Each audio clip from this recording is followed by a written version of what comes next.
Bismillahirrahmanirrahim. Assalamualaikum warahmatullahi wabarakatuh. Ya, selamat pagi. Kita akan bersama-sama membahas mengenai materi badan usaha dalam perekonomian Indonesia. Yang pertama ini yang akan kita bahas, kita mulai dari pengertiannya. Pengertian BUMN dan BUMD. Pengertian BUMN itu tertera pada Undang-Undang Republik Indonesia Nomor 19 Tahun 2003. Nah, kita coba lihat sama-sama pengertian BUMN itu apa. BUMN merupakan badan usaha, kita singkat aja, badan usaha yang seluruhnya atau sebagian besar modalnya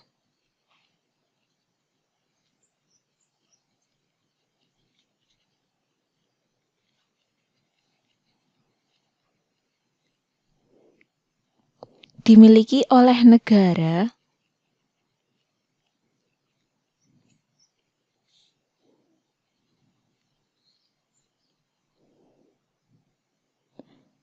melalui penyertaan secara langsung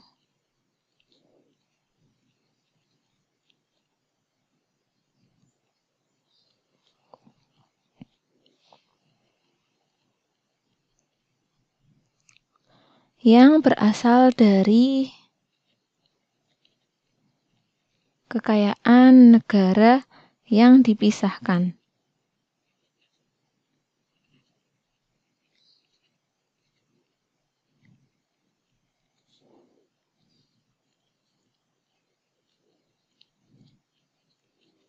Oke, ini dia pengertian dari BUMN. Jadi modalnya dari negara ya, yang merupakan penyertaan secara langsung berasal dari kekayaan negara yang dipisahkan. Sekarang kita ke pengertian yang kedua, BUMD. BUMD ini ada dalam pasal 2 Undang-Undang Nomor 5 Tahun 1962. Kita coba lihat bersama pengertian BUMD itu apa. Pengertian BUMD ini merupakan BUMD bisa juga disebut dengan perusahaan daerah ya. Ialah semua perusahaan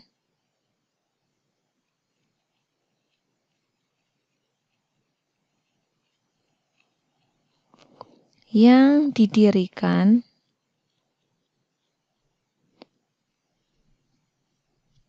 berdasarkan undang-undang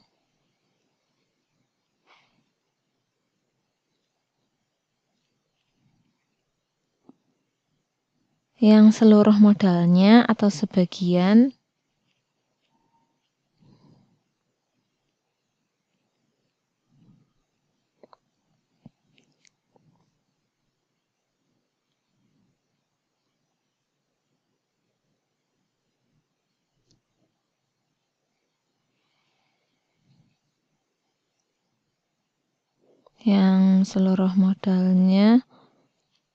atau sebagian merupakan kekayaan daerah yang dipisahkan.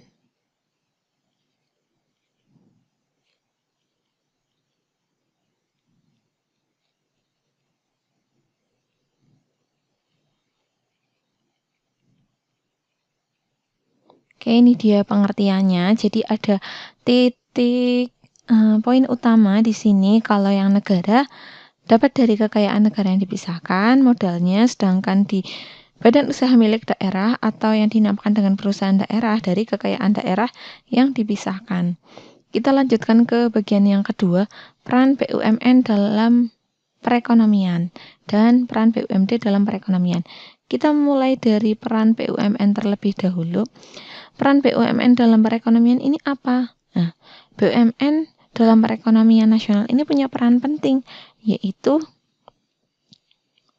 penyelenggara perekonomian nasional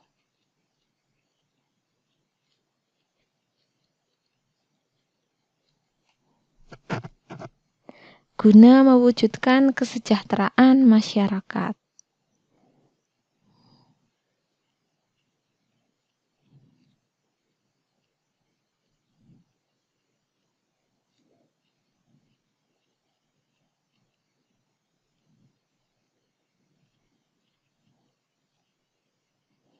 Ini peran BUMN dalam perekonomian. Selanjutnya kita ke peran yang dari BUMD dalam perekonomian. Nah, untuk BUMD ini ada beberapa poinnya untuk peran BUMD dalam perekonomian, yaitu yang A, berperan melaksanakan pembangunan daerah ataupun pembangunan nasional.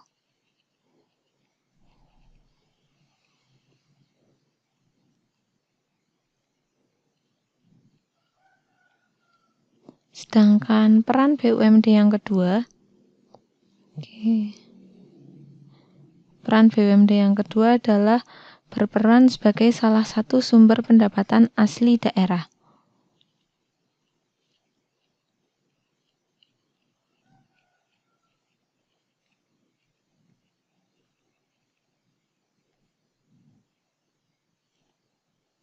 Sumber pendapatan asli daerah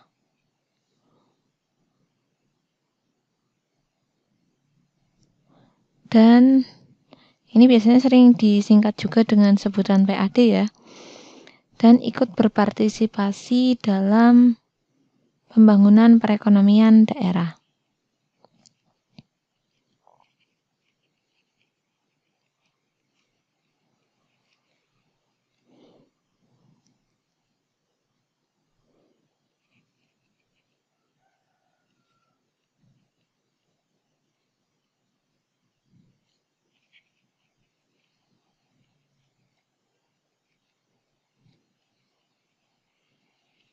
Kemudian yang ketiga, yang bagian yang C, poin yang C, yaitu memberikan kesempatan, di sini saja nggak apa-apa,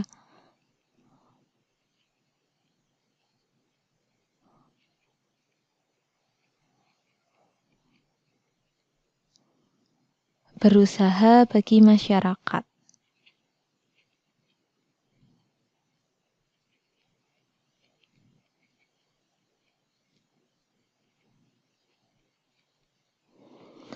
Oke, itu dia peran dari BUMN dan BUMD. Kemudian kita ke fungsi badan usaha. Fungsi badan usaha ini diantaranya ada 3 fungsi. Yang pertama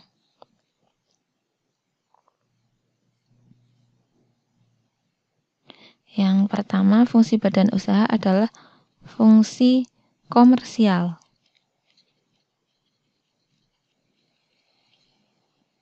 Fungsi komersial ini sendiri merupakan fungsi untuk memperoleh keuntungan.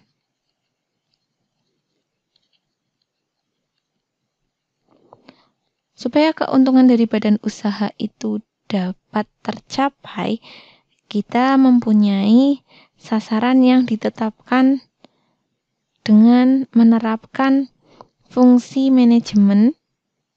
Ini untuk memperoleh keuntungan harus menerapkan fungsi manajemen,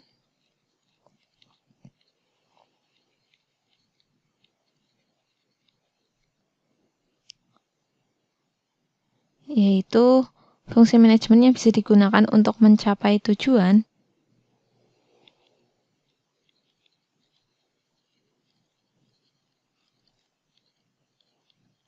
Di antaranya ada fungsi perencanaan, pengorganisasian, motivasi, dan pengawasan.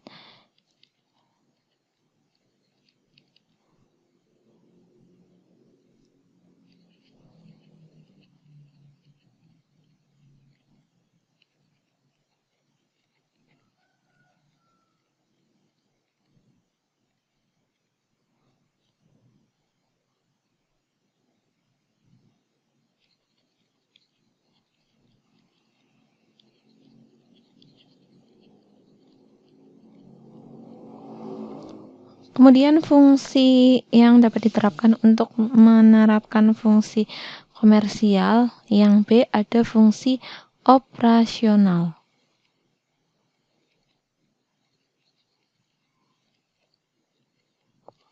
Apa itu fungsi operasional? Fungsi operasional ini untuk menjalankan kegiatannya, badan usaha perlu mengelola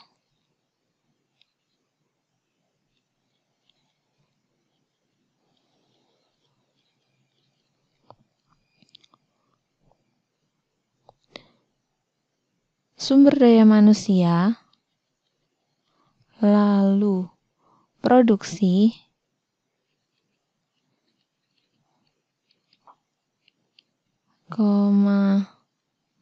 pemasaran, dan satunya lagi pembelanjaan.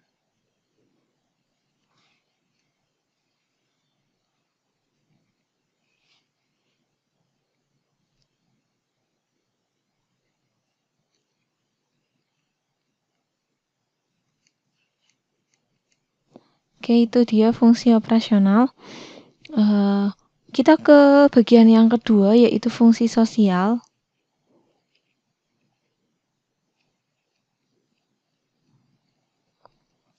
Fungsi sosial ini apa? Fungsi sosial berhubungan dengan manfaat badan usaha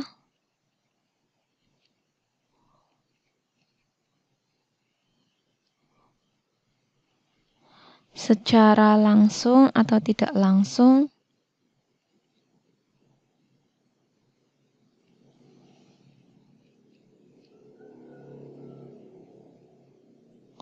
terhadap kehidupan masyarakat.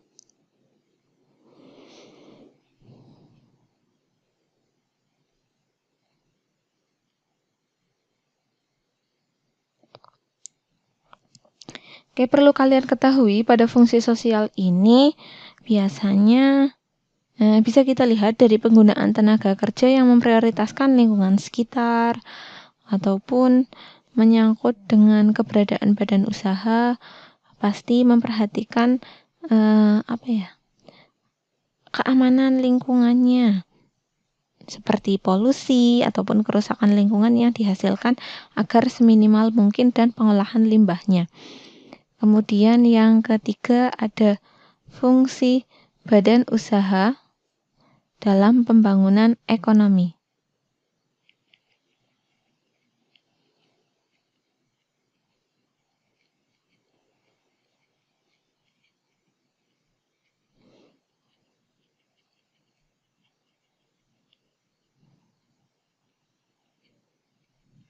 Fungsinya ini apa dari fungsi yang ketiga?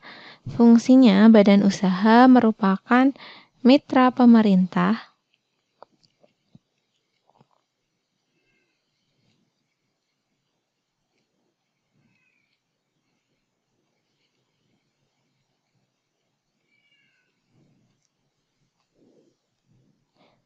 dalam pembangunan ekonomi nasional.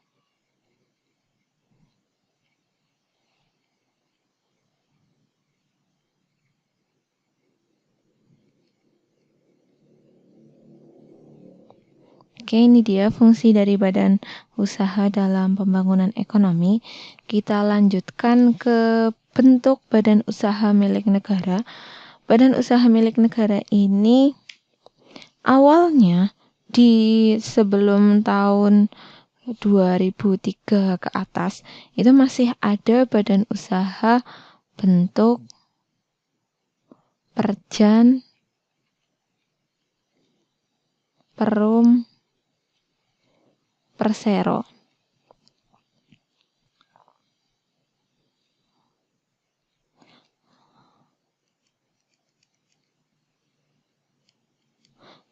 Perjan, Perum, Persero. Nah, tetapi untuk di tahun 2003 ke atas, menurut Undang-Undang Nomor 19 Tahun 2003, yang Perjan ini sudah tidak ada. Nah, kita coba lihat ciri-cirinya, perbedaannya itu ada di mana. Perjan, ciri-cirinya adalah semua pegawainya berstatus pegawai negeri sipil. Lalu modalnya seluruhnya dari negara. Dan tujuan dari adanya badan usaha tersebut adalah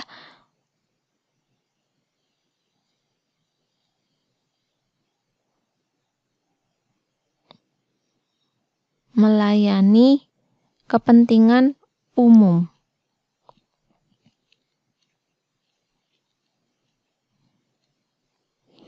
Oke, ini dia bentuk badan usaha perjan atau kita sebut juga dengan perusahaan jawatan. Dulu yang masih berstatus perjan itu perjan KAI. Tapi sekarang KAI juga sudah bertransformasi ke sini, ke Persero. Oke, tapi sekarang sudah tidak ada. Kenapa kok tidak ada? Karena dirasa sangat merugikan negara. Semua pegawainya saja berstatus PNS. Kalau PNS nanti setelah masa kerjanya selesai mendapatkan dana pensiun.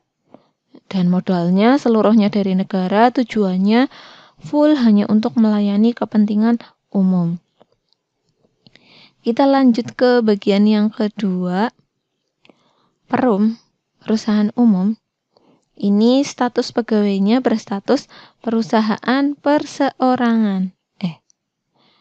Bukan maksudnya perusahaan perseorangan, maksudnya di sini pegawai perusahaan. Oke, ini ya dikit ya. Harusnya di depannya pegawai perusahaan. Apa bedanya sih antara PNS dan pegawai perusahaan? Pada pegawai perusahaan ini, setelah masa kerjanya berakhir, nanti mereka yang berstatus sebagai perusahaan akan mendapatkan pesangon dari pemerintah. Jadi tidak mendapat dana pensiun atau uang pensiun yang diperoleh tiap bulan, tapi dapatnya dalam bentuk pesangon. Kemudian perum, modalnya ini dari negara juga.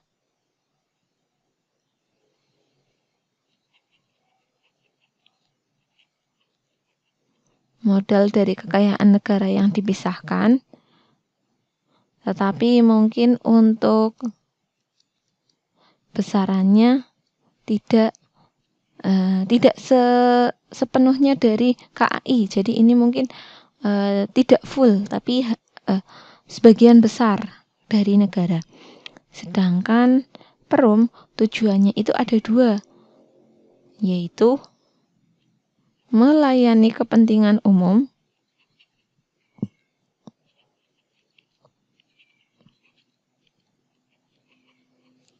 dan juga untuk memperoleh laba.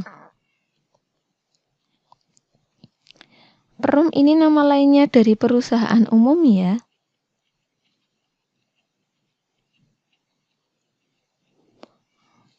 Contohnya apa? Contoh dari perusahaan umum, ini diantaranya ada Perum Damri, lalu Bulog, kemudian ada Perum Pegadaian, satu lagi adalah Perum Peruri, Percetakan Uang Republik Indonesia. Kita ke bagian yang ketiga, Persero, atau disebut juga dengan perseroan terbatas, disingkat dengan PT.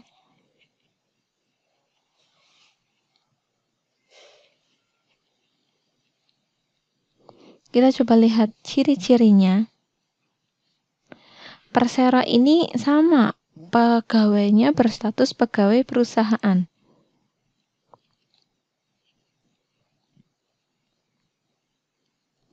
Nah, modalnya terbagi dalam saham. Yang kedua, modalnya dari saham yang 51%-nya itu dimiliki oleh negara. Jadi yang 49%-nya itu bisa dimiliki oleh pihak lain, tidak hanya oleh negara atau pihak swasta. Lalu tujuan dari didirikannya Persero adalah untuk memperoleh laba dan melayani kepentingan umum. Sebenarnya sama tujuannya dengan perusahaan umum, cuma fokusnya. Kalau yang persero kita fokus dengan yang pertama dulu, mungkin memperoleh laba dan kemudian melayani kepentingan umum. Lalu contoh dari persero diantaranya ada PT Bank BNI, lalu PT BRI, ada PT Kimia Farma, Gem Sostek, Garuda Indonesia, dan PT KAI. Ini diantara contohnya. Kita ke bagian yang kedua, yaitu bentuk badan usaha milik swasta. Badan usaha milik swasta ini ada 4 jenisnya. Yang pertama itu jenis perseorangan. Yang kedua ada firma. Firma ini lalu ada CV, Komanditer Vennootschap atau persekutuan komanditer. Yang keempat ada PT, perseroan terbatas. Kita coba lihat ciri-cirinya satu persatu. Kalau perseorangan ini didirikan dan dikelola oleh satu orang. Nah, kalau misalnya untung dinikmati sendiri dan jika rugi akan ditanggung sendiri. Biasanya di perusahaan perseorangan ini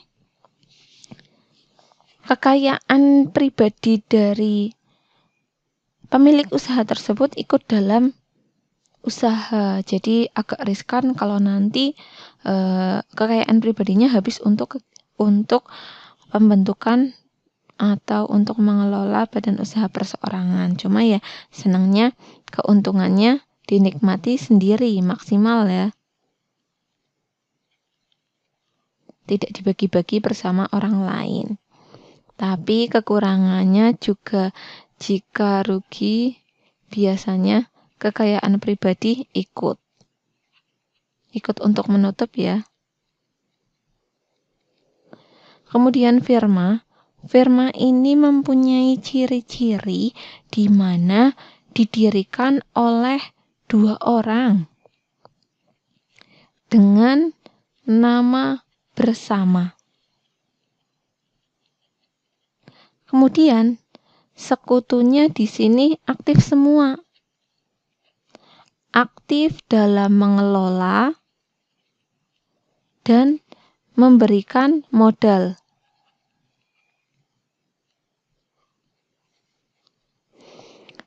Dua orang dengan nama bersama, misalnya firma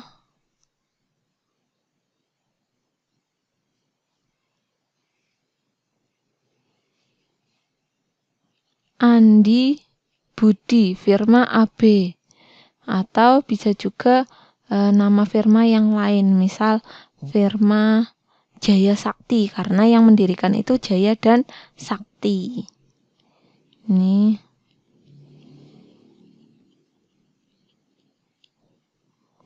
kita ke bagian yang ketiga, badan usaha milik swasta.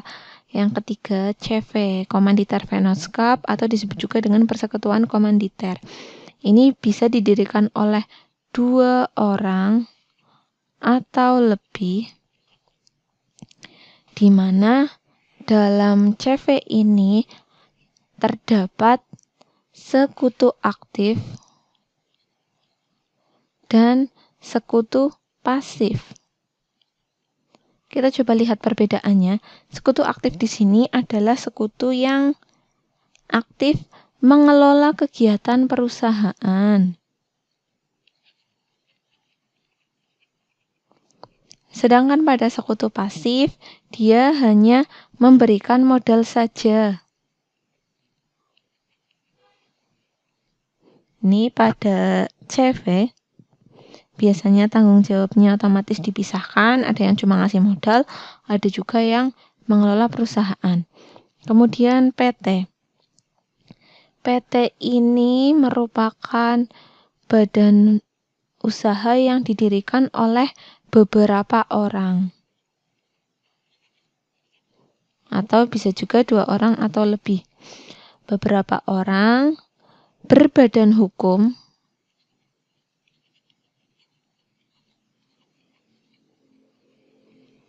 kemudian modalnya terdiri dari saham.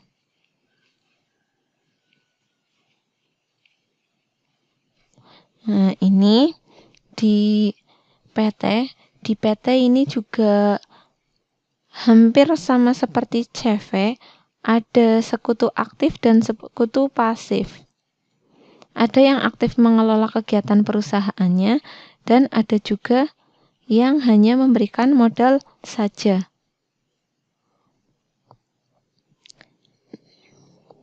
Nah, ini baik sekutu aktif maupun sekutu pasif sama-sama mendapatkan keuntungan atas perjanjian kedua belah pihak, tergantung di awal perjanjiannya seperti apa. Oke, ini dia badan usaha PT ini mudah ya mendapatkan modal, yaitu dengan menerbitkan saham. Tapi jika perusahaannya untung, ya semuanya menikmati keuntungannya. Sedangkan jika perusahaannya rugi atau bangkrut, nanti tidak akan masuk pada kekayaan pribadi orang yang ikut dalam usaha tersebut. Jadi cuma sebatas modal yang disertakan. Itu bedanya di PT. Jadi ruginya ya hanya nanggung sebatas modalnya saja. Oke, itu kalau kesemuanya dari badan usaha milik swasta ini dari modal sendiri, nggak dapat bantuan dari pemerintah sama sekali ya bedanya. Kayak kurang lebih untuk pembahasan badan usaha seperti itu. Kita tutup dulu. Wassalamualaikum warahmatullahi wabarakatuh.